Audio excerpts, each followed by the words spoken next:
every brand is different. Only you can create the cap on yours. You get what I'm saying? Like, for example, like Neighborhood Heroes, I'll use my own barbershop, for example, right? We have a $50 walk-in minimum. So when you walk in, you're like, damn, why is it 50? So appointment 60, 75.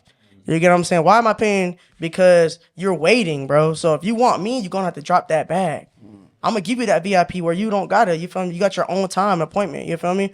But, like, that's just how it is. I feel like, but me, Luke Nahson, you know what I'm saying, charges different from Neighborhood Heroes. And that's my barbershop. You feel me? Why does Luke Nahson charge this? Let me show you. Come find out. So is it more like clientele based? Like you base that on your clientele? Like if you got an established high rate clientele, you can be like, No. I can charge. So put it like this. Like I only work 2 days out. I only work Fridays and Saturdays. I used to work every day. For my first year cutting, I worked 365 days just to see how it felt.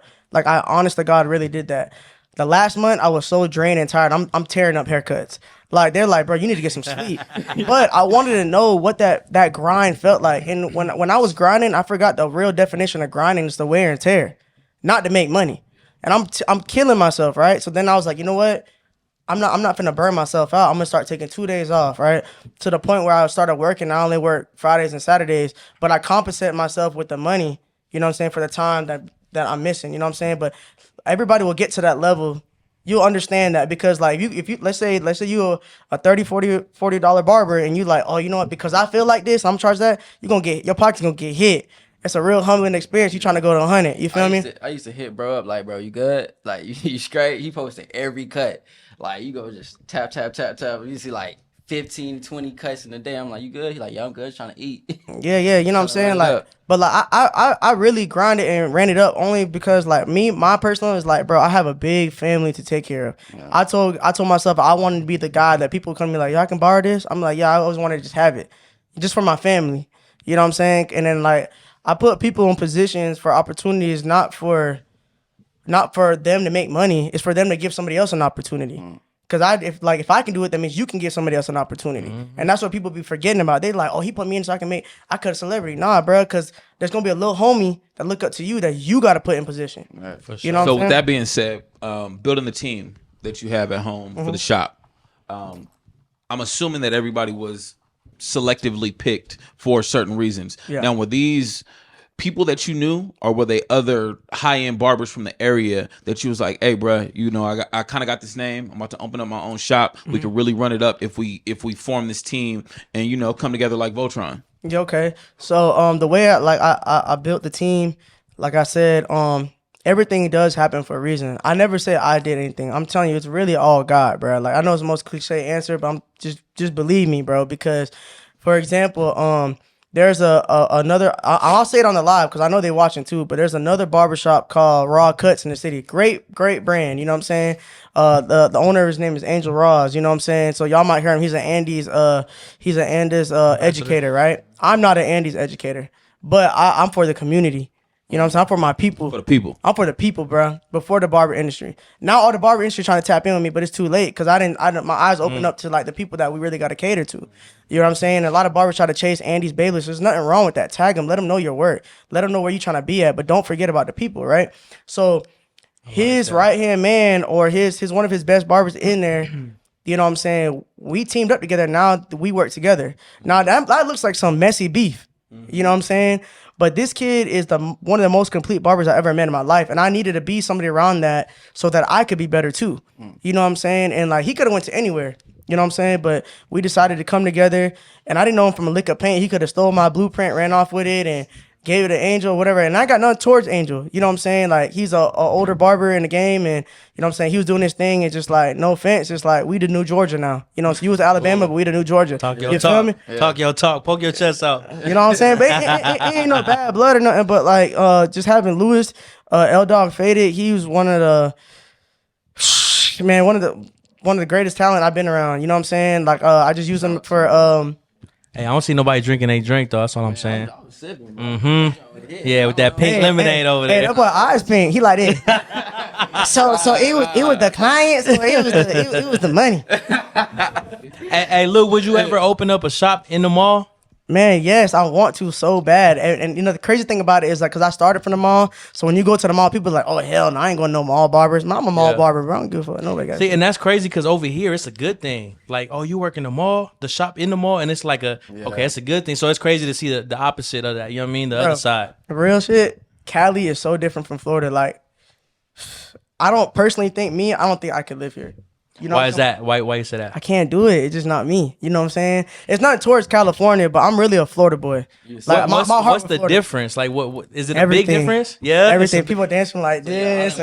Y'all don't dance like that over there. I see you got the hair poking out like that's how you feel, because you really an island boy too. Clyde Road. Hey, he acting like he not over there. Jacksonville, Clyde Road. I really tell him where he at now. You ain't like that. Clyde, man. 9th Street. Man, Okay. Hey, put that boy address out. Talk about how you pull it up. Come outside. Come outside, bro. You man, listen. taking too long, man. Hey, Isaac from Cali now. He been here too long. I get in the car. He listen to YG. What? Are you serious, bro? Are you serious? Man, I mean, ain't nothing wrong. No, listen, like the music, the food. I ain't gonna lie. One thing about California, them burritos. Like, it ain't like no Taco Bell shit. It's a real deal. Different. Good food. Yeah, the food bomb over here. Yeah. Now I ain't gonna lie. What's that called? What's something to eat In-N-Out? out there though? Y'all need more than 3 burgers now. Hey, I got a 1, 2, and 3. I'm like, flip it around. Oh, it's nothing, baby. I'm like, okay. And then Cane's only got chicken tenders. You took him last night. Zaxby's, man. Every time I come to Cali, I gotta go to Molly's. Molly's. Nah, we ain't go there. Shout out Molly's though. Shout out Molly. I'm a married Molly. I'm a married Molly. That's my baby. I love Molly. Molly Brown. Hey, I got a question for you, Luke. Fight. I got a question. Everybody in here, you know what I mean? They're gonna be quiet about it, but I'm gonna a pocket watching motherfucker. And on my YouTube, I specialize in this pocket watching shit. You know what I mean? I'm a ice kind of, you know what I mean? I didn't bring my diamond checker today. We're gonna let you ride because I feel like you really here. I didn't bring it. Or middle of the mall. I didn't bring it today. If my shit don't hit, I'm gonna be sick because I got so much money. You like, little baby, I don't buy food. We done heard what you did for everybody else, but once you got the bag up, what was one of them items that you wanted for yourself that you ended up buying later on? Like, you know, you did your 365. You felt what that felt like. You got mom the Louis purse. You did that. Now you Uncle Luke. You're not little homie. Your uncles is looking up at you. You feel me? No matter how big or small you are, they still look like, hey nephew, you that type of shit. So like, let me hold. So as a kid, all right, I ain't gonna lie. Idea, Luke. Come holler at your uncle. Nah, so it's a crazy story that you asked me, and I think it's cool. I'm gonna share it. I don't really share this with nobody, but so exclusive. Listen. So I used to my DJ shit. When me and Isaac, like, man, I'm talking about, we used to do crazy shit. But listen, I used to work at Whataburger, right? And I used to ride the bus. I used to ride the city bus to go to work. You know what I'm saying? So my mom was like, we ain't really, like I said, I had to travel. When you ride the city bus, you got to wake up at 4 a.m. just to get to work at 11. And I used to hate that shit, right? But I had to do what I had to do. Man, I remember, you know, them Benz trucks, you know, the G-Wagon. So, which is also a really great business move too. If you buy it, it's a really big tax write-off. So I'm tapping 6,000 plus. Come on, 6,000 plus. You know, but so my mama, that's her dream car too. We would like me and my mom. I'm a mama's boy, so you know I always got to. If I always want to impress anybody, I want to impress my mom, right? So I told my mom. I remember I think it was like 3-4 years ago. I was like, "Mama, get G-Wagon." She was like, "Not before me." I said, "You want to make a bet, right?" And this one I was like I was in the call center. I was just talking crazy, right? So I told myself that I always wanted to get a G-Wagon. You know what I'm saying? So, boom. I think when I bought the G, I ain't buy it in cash. I just put like, you know, a lot of money down to make sure like the bank was liking everything that they wanted to see and shit. But when I got the G-Wagon, that made me feel like, damn, I really did something. Cause like I feel like when you drive that car, it's a statement car. So when I'm going when I pulled in to Mercedes to get like a little oil change, a same guy, old white guy was like 68 years old, had the same car. You feel me? He was like, "What do you do?" I was like, "I'm a barber." He said, "Get out of here. You don't cut hair." I said, "Bro, barbers make a lot of money. Don't underestimate us." You feel me? Like we make a lot of money. And he's like, "Well, I pay $8 for a cut." I said, "I know. I see that fade. I know you pay $8." That's why you got money to buy this. Yeah. But like I think that G-Wagon, like when I bought the G, and like it's kind of crazy. It was a lot of hate in my city too when I did it because I'm like young, getting it. Like I don't like to say I'm like the best barber. I'm definitely the most turnt in Jacksonville though. Long term. You know what I'm saying? Like I'm only been doing it for 3 years, so I got a lot of leg room to work and all my skill as I own. But definitely when I dropped that G, bro, it kind of like everybody was like, oh man. Yeah. Hey, you say you could write that off? Yeah, you can write it off. So listen, let me even know before some. even before writing it off, that was a bigger business move by you even being able to go get it, being a barber. That means your business was put together correctly. Yeah. There's so many barbers that are working in these shops that don't have their business correct. They can't even go and get a damn Altima. You know what I mean? Yeah, they at these used car lots paying X amount of dollars and putting so much money down, and the man feeling like they about to repo it in 6 months anyways because they business ain't together, and they feel like it ain't really a barber I'm messing with. I'm messing with a dope boy who's saying he's a barber so he can get in this whip. And I so used to speak hate on the that. business side of being able to get that G-Wagon to the barber community. All right, man. Number one rule: get an accountant, man. Get an accountant, man. So Debbie accountant in Jacksonville, Florida. She do all my stuff. And Debbie is like a mom to me. She's like, what are you trying to get? Like, you know, she come in, she's like, you need to get this. You need to bring me this amount of money, da-da-da. Like, she like moves off fast. I'm like, slow down, baby girl. Like, slow down. You know what I'm saying? Another thing is bankroll management. That's so big. You feel me? Like I said, like, that bankroll management, man. Like, I feel like if you can't buy something 3 times, don't buy it. Like, don't go and don't kill your bankroll trying to get a G-Wagon or trying to get a car. Live in your means, you feel me? Like, when you get that level, you'll know. So I treat, like I said, I treat my bankroll like a credit card. I don't spend nothing more than 30%. So if I got $1 million, I'm not spending more than 300. Like, you feel me? That's just how I move. You feel me? Another thing is investing. Like, I just started investing. But like I can go on about that. But Stocks, crypto. Are you into that new wave of investing? Are you still brick and mortar? You still no? I ain't gonna lie to you because like I know that like okay, so it's crazy. I can't sit by a computer and watch a chart all day. So I rather pay somebody. You know what I'm saying? And I know they're eating. You know what I'm saying? They use OPM, other people's money. They're using my money to make sure they make money. But I'm still getting a money amount that I'm cool with. That's just me though. But once you really tap into that game, that shit sky's the limit. My business partner and my cousin, Nabil, y'all can see him right here. He's into that. Like, so basically, that's another thing. When it comes to business, you gotta play your role, bro. You gotta play your role. Like, all my homies know our role. You feel me? Like, I know we all want to be LeBron James, but LeBron need D Wade and Chris Bosh to win them rings. You feel me? So I'm not saying I'm LeBron. I'm not saying I'm D Wade, but I just know my role. So I know that when it came to marketing and social media, that's my niche. You know what I'm saying? My boy is a high-tech guru, not calling him a nerd or nothing, but he makes my life easier and stuff I don't gotta do. You feel me? Then I got my managers that's running my shop, keeping the team in line. You know what I'm saying? And the team's trying to grow. You know what I'm saying? So once you like understand your role as a team or what you need to do, the team can go grow. The team gonna grow regardless. You feel me? So right. On So investments. with picking out the team and you being so young and you putting all these people in these high place areas, how long does it take to cut a motherfucker? You feel me? Like one, not even a day. Like, if you want, like, put it like this, bro. Like, look, everybody can't sit at $1 million table.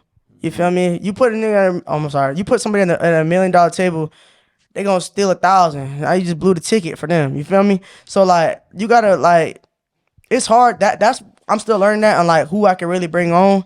Cause I ain't really on like I'm good, but I ain't really on like I want to. You're not where you want to be. I'm not where I want to be. You know, I don't never think I'm ever be where I want to be, and that's a problem with me. I'm obsessed with growing.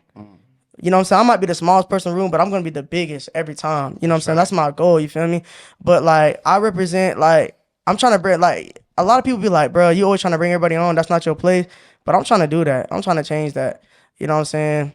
I feel like you're stronger that way. You know what I'm saying? Instead of trying to do it all yourself, if you get the right team and you bring your peoples with you, like you say, he'll make your life easier because he got this covered and you got this covered. I feel like that's how you make it further. I feel like that's how Poe made it further. Yeah. You feel me? Because like, there's a couple of barbers that he done had that he done got into business with, and that's why the brand is so big. I feel like instead of him being greedy, you feel me? When I see Poe and this team, I think of me, Isaac, and Nabil. You know what I'm saying? No Poe, no Nick, no Poe. Like, you know what I'm saying? No signature barbering. I like that. So everybody got to understand their role. I know everybody, like I said, everyone want to be LeBron James, bro. We gonna win the ring, bro. We gonna get the ring. That's all that matters. As long as the bag is there, the bag is there. There's enough for everybody to eat. But like, bro, once you try to like get out your role, now there's a missing piece, and you just fucked up the whole blueprint. How long do you wait before you strive toward a new income stream?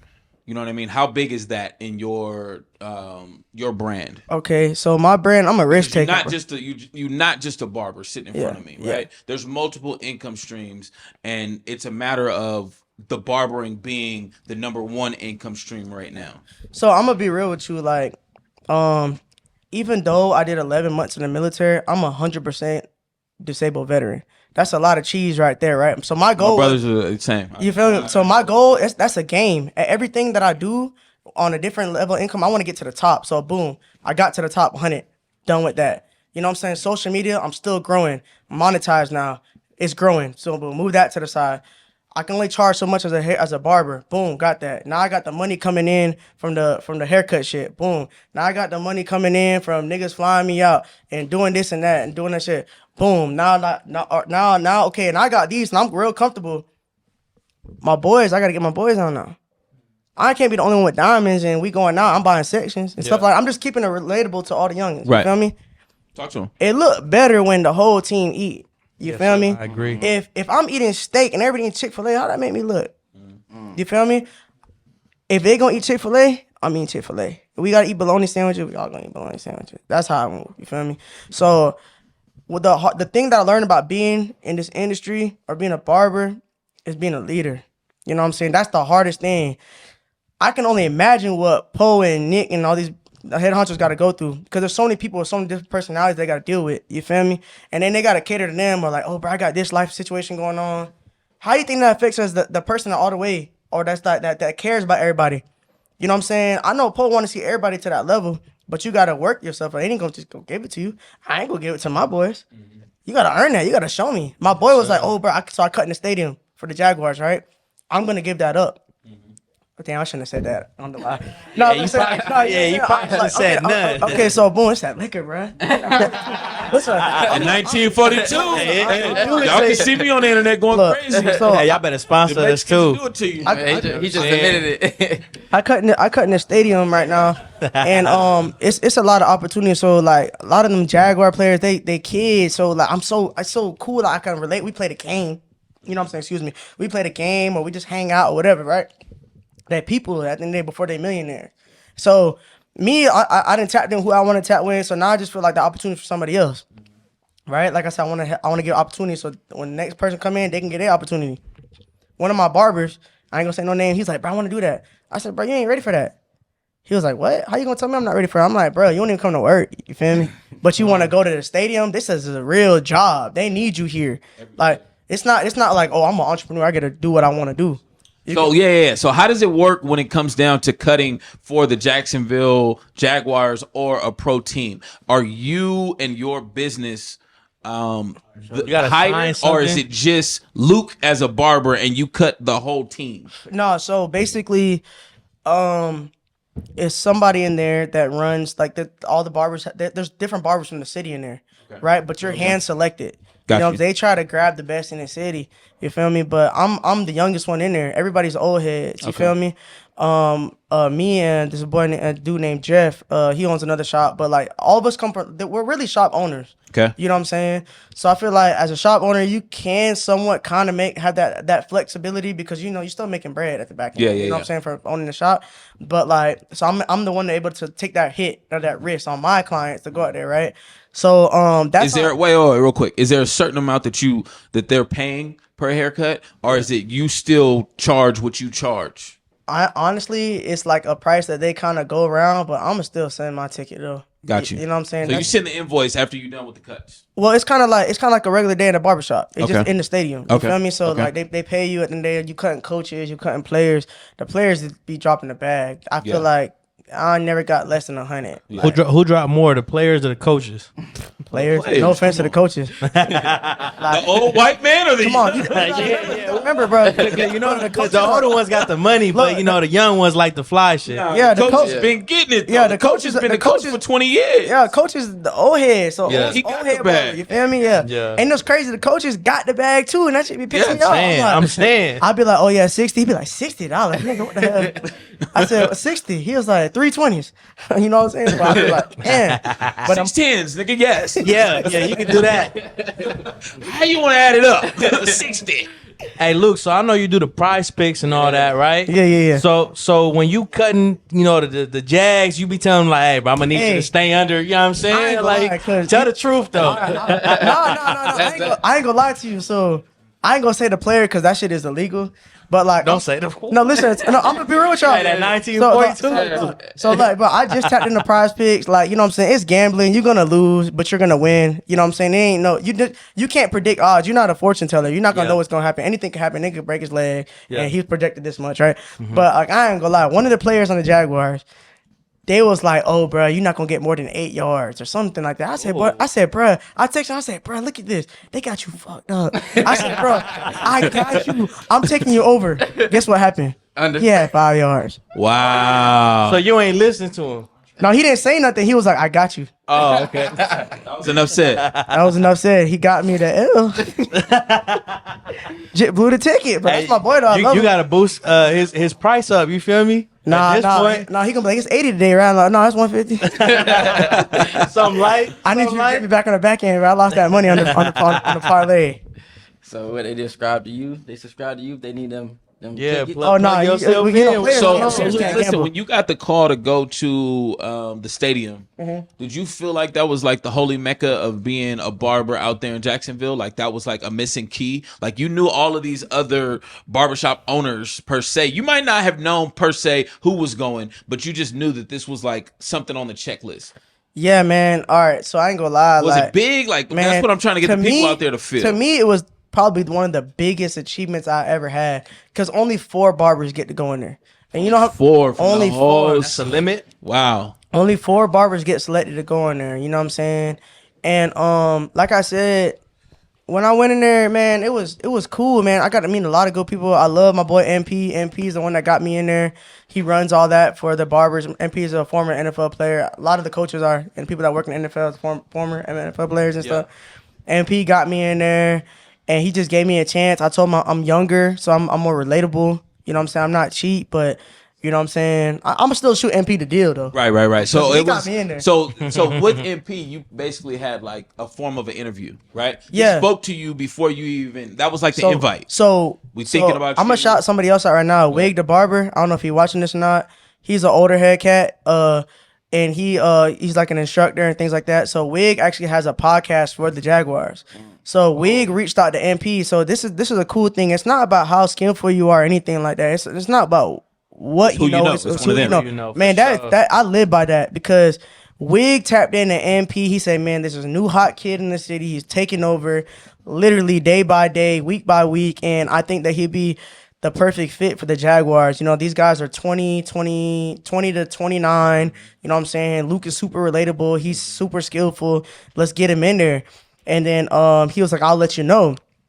So, excuse me. MP reached out to me. He was like, yo, Wig reached out to me. And I want to try to get you in. So I took that risk and I ain't gonna kill my whole day because I only work 2 days.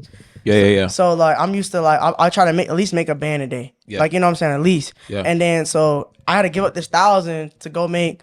I think I made like 260 or something like that, Yeah, right? something like. But I looked at it as an opportunity for my guys to be able to get in the door.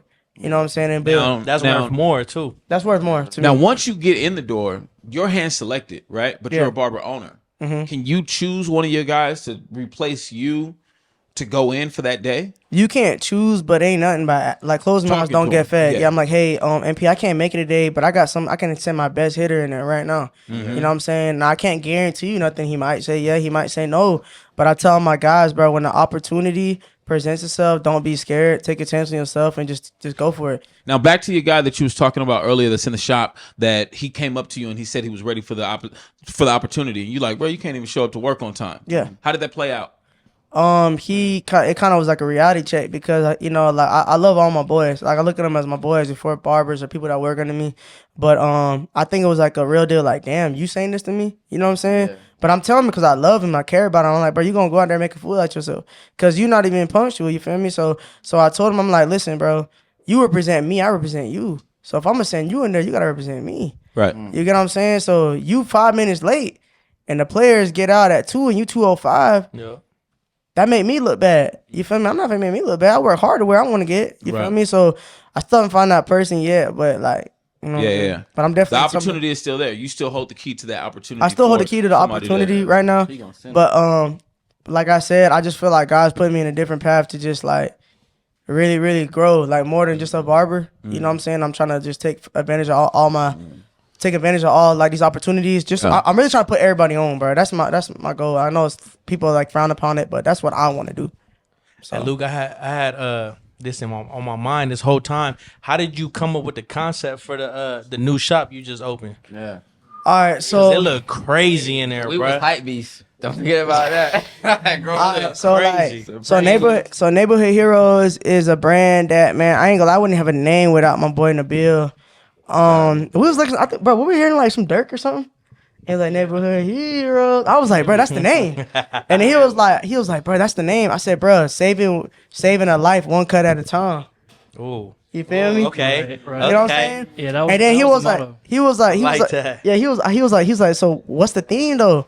I said, cuz, like, I ain't gonna lie, like, we younger, we rebels, we reckless, so I want to do graffiti. Going against the grain, but not on no haircuts. You feel me? So listen, so boom. No wave cut. Not no wave cut, bro. So boom, you know, we doing it, and then so like the theme is like it's super colorful and it's different shapes on the wall. Shout out to KB, he's the artist that do it. Okay. Shout out to Marley Bandle, he does the floors. Like they're part of the blueprint, so wherever I go, they gotta come too. That's love. So we talked about it, and in our shops, we have our kids' names engraved in the graffiti. In there? So you have to see it. So we have Priya and we have Nu. Nu is my nephew. And so he told me, he said, we had this plan, but we have no purpose. What's our purpose? And I said, our kids. Sure. You know what I'm saying? Like, that's the purpose. That's what it's for. So we are both in our family the first ones to actually open up a business. And then, like, you know what I'm saying, us also being like, you know, he's East African. And, you know what I'm saying, half my family is black, you know what I'm saying? So, but we share one thing in common is being Indian. You know what I'm saying? And when you think of somebody that's Indian, I ain't gonna lie, you think of gas station owner, doctor, ashy, or malt liquor. He said ashy. You know what I'm saying? You know With what the I'm saying? accent? Bollywood star or something like that. So like we already like stick out like sore thumbs of what we're doing. So like when people see like tattoos on an Indian, they be like, bro, what? I'm like, don't let I take Indian too. He just got a big ass nose. Oh yeah, he ain't tell us all that. Okay. No, listen, you know what I'm saying? No. Hey, you gotta get him back though. I told you should have been grilled him. He gonna get me back. But like, look, you know what I'm saying? But like, so that still got us authority. So we was like, bro, what could we do to make it? Cause like, listen, when I see us, like, I ain't gonna lie, when I see Signature Pro, I see like the most professional, luxurious barber school, like, but we look cool. Barbershop. We look cool. I ain't gonna lie, bro. Y'all look like the Squid Games. They got the uniform and everything. I ain't fucking know. I'm not trying to be player one. Hey, everybody in there be like this. They be like, "What you need to cut? What kind of cut you need?" And then like the thing I love is that little that rope in the front that everybody you can't get in. Oh God, like, you need a wristband. Yeah, you got a wristband. You just can't get in, man. I love that. I'm definitely taking that for the barbershop. They're like, what this is? I'm like, you just can't get in. Right. But it don't matter what it is. Yeah, so we got the shapes in like so the story behind the barbershop is we neighbor heroes because that's what we are. We know without barbers, there ain't no weddings, there ain't no first job interviews, there ain't no first dates, there ain't you being clean, look in the mirror, since you get in the car, you don't even care about the cut. Yeah. You know what I'm saying? That's huge, bro. And especially as guys, bro, that's all we get, bro, is a haircut. We ain't got no makeup. We get a haircut, man. We ain't got no hair extensions. Your old lady be like, man, you need unless to cut. Them teeth ain't nothing. The teeth? The teeth ain't nothing. Hey, I ain't gonna. The teeth be helping me. Hey. You think I can borrow those? Hell no. No, but look. So boom, like going back to the shop once again, but it's just different shapes and sizes. So like I was telling the class earlier, which I was super grateful to do. Like I felt honored for, but was that you know barbering is like you could be fat, tall, skinny. You could be black, white, Spanish, white. You know what I'm saying? Whatever. It's any race, any size, any color. Anybody can come in. You know what I'm saying? So don't just look at it as oh, it's a colorful place, or it's on. I done heard some stuff like, oh, this is a 6ix9ine barbershop, or something like that. Hey, you know, Sal, big 6ix9ine fan. That's all I'm saying. Yeah. Hey man, come to the camera, man. no, you know what I'm saying? So we kind of did it like, and then we the first barbershop in, I want to say in Florida that has a clothing store in it, like has a collaboration. You know what I'm saying, with a big black-owned business, which is Final Lap. You know what I'm saying? Shout out Final Lap. You know what I'm saying? We kind of came in, and now like in our blueprint, we decided that, you know, from now on, every barbershop will have some kind of business to help out, because we know as barbers, like, we always gonna have the traffic. You know what I'm saying? So that could always help another business out. Yeah, for sure. You know what I'm saying? So no, and they go hand in hand. Huh? If just a cut? No, he doesn't cut. He's actually a nurse. He doesn't do anything with barbering. Yeah. And he kind of skipped a lot That's of the brains behind it. Listen. So, I ain't gonna lie right now. Every barber in the city does not somewhat lighten the bill, because he skipped a step. He skipped cutting hair. He skipped them long days, them long hours, and now he's a shop owner. You know, so the second shop we go half and half. So like everybody says like, oh, this Luke shop, but this is his shop too. You feel me? Like, and I don't want people to not see that. Like, y'all might not see him behind the scenes. Like, I don't be seeing Poe and Nick behind the scenes, but just know when you see it, you know it's Poe and Nick. You feel me? So it's Luke in the bill in the second one. Yeah, for sure. It's Luke in the bill. Like, my boy, like I couldn't done nothing without him. I'm talking about I be so tired, he be so tired. We be like, damn, bro, what's due today? He talking about Wi-Fi. I'm like, damn, get that. You get that. You pay that. Real talk. I heard him earlier. He say it's 3 some. I said, okay, he on point. Hey, you need that for sure. Yeah, it's a tag team. It's a dual effort, you know. So when we tag team with Neighborhood Heroes, I think the goal was really to push away from Luke Nahson and put Neighborhood Heroes out there. I told him there will be a time where your reputation's on the line, and people are going to attack that reputation. And in order not to take it personally, you have to have a brand attached to you. So I said, my goal is, I believe in you, but let's separate yourself and push that brand forward. So that's where Neighborhood Heroes kind of came into fruition, basically. Yeah. So yeah. And it been going up from there. Wait. Before we get away with who came up with the name, Yeah. how much your haircut cost? Mine? It's like y'all got a back end worked out deal. Yeah, I mean? Yeah, owner though. One thing I do believe in though is that I know it's understandable when you own a shop, when you're tapped in with people like Luke. You know, obviously I could just be like, yo, just cut me up real quick. But I don't believe in that. I don't believe in cutting corners for family, cutting corners for businesses that you know, because if they're gonna try to grow and gain that support, why would you cut them short? And you're the closest to them. For 100%. sure. You know what I'm saying? Because if you go to a design store, you don't ask for a discount. That boy gave me $140 one day. I said, boy, you overpaid me. He talking about, nah, keep it. I'm like, bro, you sure? He was like, I said, bro, because our rule is, and our rule in our shop is that we don't charge each other. And that's the only rule I have. I'm like, bro, come to work and we don't charge each other. Like, do what you're supposed to do. You ain't gonna get in trouble. Look out for each other. Don't tell lies. There's some rules that I grew up on. You know what I'm saying? Right. So I kind of instilled that in the barbershop. And then I ain't gonna lie. I mean, bro, he didn't drop the bag on me before. I'm like, bro, just chill, bro. You know, I'm finna buy 2 forces. I love forces, boy. But yeah, I always tell him like, bro, go out and recruit. So he be going to other barbers, bro. Yeah, Hey, we recruiting. I don't give a fuck. That's that nigga, right? Hey, y'all.